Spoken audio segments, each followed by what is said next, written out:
नमस्कार, स्वागत है आप सभी का पंजाब केसरी टीवी में और मैं हूं आपके साथ कृतिका। इस वक्त की बड़ी खबर मध्य प्रदेश से आ रही है, जहां पर कांग्रेस को एक बार फिर से एक और झटका लग गया है। इस वक्त की बड़ी जानकारी मिल रही है मध्य प्रदेश से, जहां पर कांग्रेस को एक और बड़ा झटका मिला है। एमपी कांग्रेस को ये बड़ा झटका मिला है। दरअसल आपको बता दें कि नेपा नगर विधायक ने अभी फिलहाल इस्तीफा सौंप दिया है। इस वक्त की बड़ी जानकारी आपको दे रहे हैं। इस वक्त की बड़ी जानकारी आपको दे, विधानसभा सचिवालय में इस इस्तीफे की पुष्टि भी इस वक्त हो चुकी है। इस वक्त की बड़ी जानकारी आपको दे रहे हैं और साथ ही ये भी आपको बता दें कि विधायक जो है सुमित्रा देवी, अब इस वक्त की बड़ी जानकारी आपको दे रहे हैं।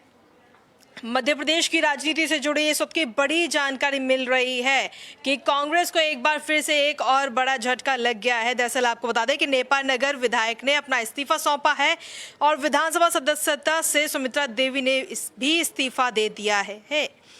तो इस वक्त की बड़ी जानकारी आपको दें, विधानसभा सचिवालय में ये इस्तीफे की पुष्टि भी कर दी है और विधायक सुमित्रा देवी ने अपना फोन भी बंद कर लिया, जो इस वक्त वहां से विधायक हैं। एक बड़ा झटका इस वक्त लगा है और इस पर अधिक जानकारी देने के लिए पंजाब केसरी मध्य प्रदेश छत्तीसगढ़ के इंचार्ज हेमंत चतुर्वेदी जी इस वक्त हमारे साथ जुड़ गए हैं।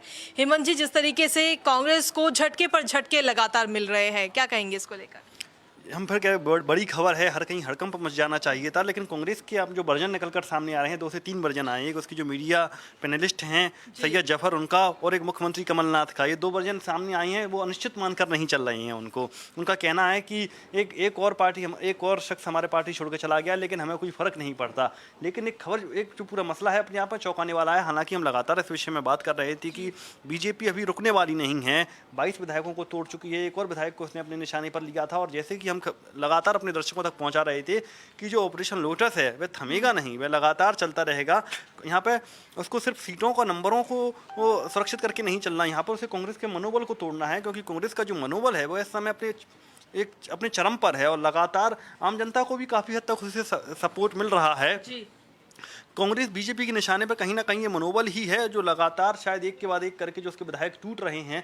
यहाँ खास बात यह हो जाती है कृतिका कि अब तक भाजपा का जो प्रभाव देखने को मिल रहा था वह ग्वालियर चंबल अंचल में और जो बुंदेलखंड में थोड़ा बहुत देखने को मिल रहा था, जहाँ वह कांग्रेस को कमजोर करने का काम कर रही थी। शायद ही किसी ने सोचा था कि उस दायरे से बढ़कर भी भाजपा अपना कदम उठाएगी, क्योंकि लगातार हम भी इस विषय में बात कर रही थी। हमारा भी यह ध्यान नहीं गया था कि मालवा निमाड़ की साइड शायद भाजपा अपने पैंतरे फेंक रही है, क्योंकि जैसे ही ये खबर निकल कर आई थी कि बुंदेलखंड के विधायक उनके निशाने पर हैं, भाजपा के निशाने पर, तो पूर्व मुख्यमंत्री कमलनाथ और कांग्रेस के जो वरिष्ठ नेता पूर्व सीएम दिग्विजय सिंह ने हम मोर्चा संभाल लिया था।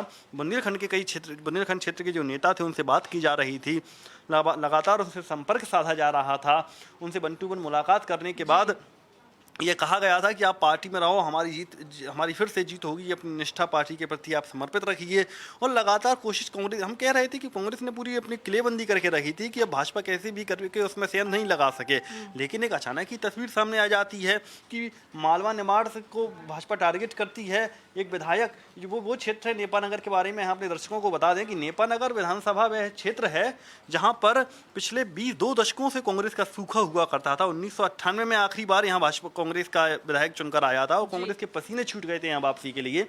पिछले चुनाव में यहाँ मंजू राजेंद्र दादू ने यहाँ पर वापसी की थी। माफी चाहूंगा, मंजू राजेंद्र दादू को यहाँ पर हराकर जो सुमित्रा देवी हैं, जो कांग्रेस की विधायक हैं, उन्होंने यहाँ पर जीत हासिल की थी और वह भी सिर्फ 1000 वोटों के साथ में। तो हम कह सकते हैं कि एक ऐसी सीट थी जहाँ कांग्रेस का बहुत अधिक प्रभाव नहीं था। वह सीट अब कांग्रेस के हाथ से एक बार फिर निकल गई है। कृतिका जी, जिस तरीके से आपने बात की बीजेपी के मंजू दादू, अब वो भी हैं और सुमित्रा भी, जहाँ तक जानकारी है कि वो भी अब इस्तीफा दे दिया, तो शायद बीजेपी में ही जाएंगे। हालांकि अभी ज्वाइनिंग का कंफर्म नहीं हो पाया उनकी तरफ से, लेकिन अगर ये 2 जने, तो सीट किसे मिलेगी, यानी कि टिकट किसे मिल पाएगा बीजेपी की तरफ से? ऐसे में अगर मौजूदा स्थिति को अगर हम देखें, अभी तक जो कुछ सामने भी हमारे लगातार आ रहा है, पुरानी जो स्थितियां हैं उनके हिसाब से देखा जाए तो शायद दल बदलने वाले नेता को ही यहाँ भाजपा तरजीह दे रही है, जो अपनी पार्टी, अपनी विधायकी छोड़कर आए हैं, अपनी पार्टी छोड़कर आए हैं, अपना पद छोड़कर आए हैं। भाजपा उनको एक शहादत की तरह पेश कर रही है, बलिदान की तरह यहाँ पर देख रही है। हालांकि इसके पीछे क्या कुछ मंशा है, क्या कुछ डील हुई है दोनों के बीच, तो वही जाने। लेकिन यहाँ पर ऐसी बात को लेकर कि देश के लिए, प्रदेश के लिए बलिदान कर रहे हैं ये नेता, जो तो अब शायद वो बलिदान सम्मान का इनाम भी मिलेगा। वो इनाम कैसे डील हुआ, कैसे डिसाइड हुआ है, जैसे अगर हम प्रद्युमन लोधी की अगर हम बात करें तो उनको एक पद दे दिया गया था, कैबिनेट मंत्री का दर्जा दे दिया गया, वो उसी में मान गए। उनकी विधानसभा सीट शायद अब उनको विधानसभा में जगह नहीं मिलेगी, लेकिन हाँ चूंकि उसके पीछे एक दूसरी थ्योरी निकल कर सामने आ रही है कि अब उमा भारती मोर्चा संभाल सकती हैं, वह विधानसभा के रास्ते मध्य प्रदेश की राजनीति में एंट्री ले सकती हैं। लेकिन नेपा नगर में ऐसा कुछ दिखाई नहीं दे रहा, क्योंकि यहाँ पे कोई बड़ा नेता आसपास का नहीं है और ना ऐसा कोई अब तक नाम सामने आया है कि जिसने पूरे मामले के पीछे लॉबिंग की हो। लेकिन चूंकि तो बहुत हद तक जाहिर है कि शायद वह विधानसभा के जरिए फिर से सत्ता में एंट्री, सरकार में अपनी एंट्री लेना चाहेंगे। लेकिन अब चूंकि मंजू राजेंद्र दादू एक वो भी भाजपा का एक चरपरिचित नाम है, जैसे ही ये इस्तीफे की खबर आई तो उनका भी वर्जन सामने आया। मंजू राजेंद्र दादू का यहाँ सीधे तौर पर कहना था कि हम इसका स्वागत करते हैं, हमारी पार्टी में उनका स्वागत है और अगर वे भाजपा में आती हैं तो हम लोगों के लिए गर्व का विषय है। लेकिन जब उनसे टिकट को लेकर पूछा गया था कि चुनाव कौन लड़ेगा इस टिकट से, तो उन्होंने इस बात को लेकर हाईकमान के ऊपर डाल दिया। तो मन में कहीं ना कहीं तो है कि टिकट शायद उनको मिल जाए, क्योंकि जब एक नेता अगर उससे अपनी विधानसभा जो चुन के आता है जनप्रतिनिधि, अगर वह अपनी निर्वाचन क्षेत्र से दूर हो जाता है तो ऐसा मध्य प्रदेश के इतिहास में ऐसे कई नाम हैं जिनका इतिहास जो खत्म हो गए फिर उसके बाद में। तो शायद मंजू राजेंद्र दादू के भीतर एक कसक तो रहेगी, लेकिन इस वक्त पार्टी लाइन के बाहर जाकर उसका विरोध भी नहीं कर सकती। तो शायद अब जो टिकट का जो अभी सीन अगर आने वाले 1 या 2 दिनों में अगर उनको कोई पद से नवाज दिया जाता है, कोई बड़ा पद दे दिया जाता है, तो शायद हम यहाँ कह सकते हैं कि एक उनको विधानसभा चुनाव जो विधानसभा का टिकट उनको नहीं मिले। लेकिन अगर उनको ऐसा कोई पद नहीं मिलता तो शायद वो विधानसभा के रास्ते फिर से सरकार में एंट्री लेंगी। इसके अलावा और क्या कुछ डील हुई है सरकार से, किन किन मुद्दों पर चर्चा हुई है, ये भी आने वाले दिनों में निकल कर सामने आएगा। जी हेमंत जी, जिस तरीके से ये भी जानकारी मिल रही है कि कमलनाथ को इसको जिस तरीके से एक के बाद एक झटके मिल रहे हैं, लेकिन उन्हें कहीं से भी कोई चिंता अभी तक नजर नहीं आ रही है।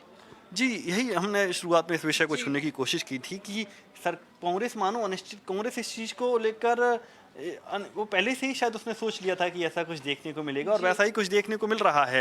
यहाँ पे कमलनाथ जी से जब इस्तीफे को लेकर पूछा गया तो उनका यहाँ सीधे तौर पर कहना था कि ऐसे लोग चले जाना है तो चले जाएं, हमें कोई फर्क नहीं पड़ता। तो कुल मिलाकर कांग्रेस ने अपना मानस बना के रख लिया था कि आने वाले समय में शायद और टूट फूट देखने को मिल सकती है और वह टूट फूट देखने को मिल भी रही है।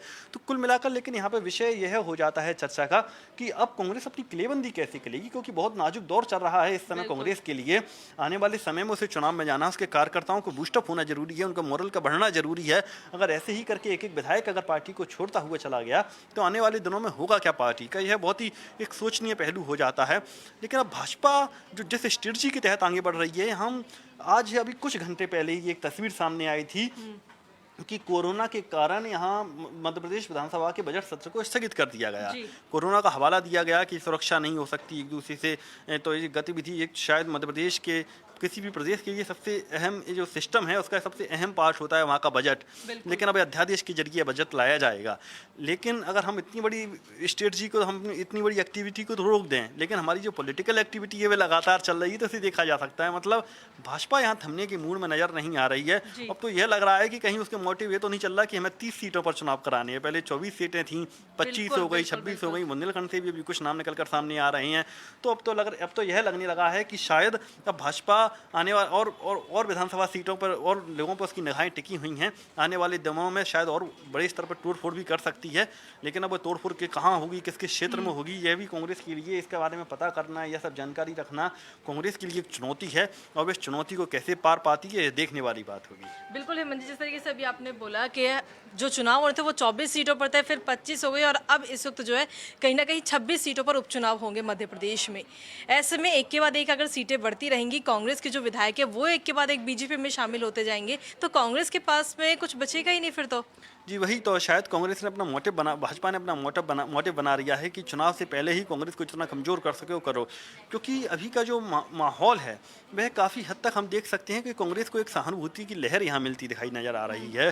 तो अभी कयास ऐसे तक लगाए गए थे, भाजपा का जो इंटरनल सर्वे था उसमें यहाँ तक खबरें आई थी कि 15 से 18 सीटें तक कांग्रेस इन 24 विधानसभा सीटों पर जीत सकती है। अगर ऐसा हो जाता है तो कमलनाथ फिर मजबूत बन सकती हैं, कांग्रेस फिर से मजबूत हो सकती है और संभवतः जो खरीद फरोख्त का सिलसिला, इससे पहले हम खरीद फरोख्त नाम नहीं दे सकते, लेकिन भाजपा ये बात को अच्छी तरीके से समझती है कि जिस तरीके से हमने कुछ अपने विधायकों, उनके विधायकों को अपने पाले में लिया, जी। बहुत संभव है कि हमारे विधायकों को वो अपने पाले में ले ले।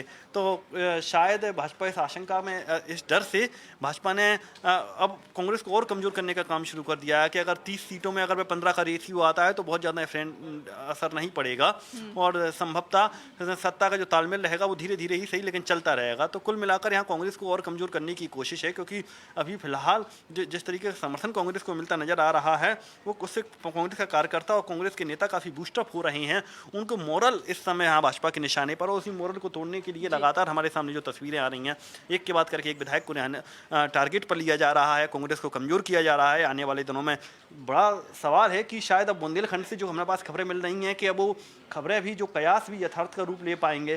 तो कुल मिलाकर देखना यही होगा कि आने वाले दिनों में क्या कांग्रेस को और कमज़ोर करेगी भाजपा, करेगी तो किस स्तर पर से उसे कमज़ोर किया जाएगा। आने वाले समय में ही, इसके भविष्य के गर्भ में ही इसके तमाम सवालों के उत्तर छपे हुए हैं। कृतिका, बिल्कुल हेमंत जी, अब जिस तरीके से 26 सीटों पर अब उपचुनाव होने वाला है प्रदेश में, लेकिन अब ये उपचुनाव जो है वही मध्य प्रदेश की राजनीति में आगे क्या कुछ होगा वो डिसाइड करने वाले। काफ़ी अहम इन उपचुनावों को माना जा रहा है। फिलहाल आप और हम इंतजार में हैं कि आखिर ये उपचुनाव कब होंगे। तब तक के लिए मध्य प्रदेश की तमाम खबरों के लिए आप बने रहिए पंजाब केसरी टीवी के साथ। नमस्कार।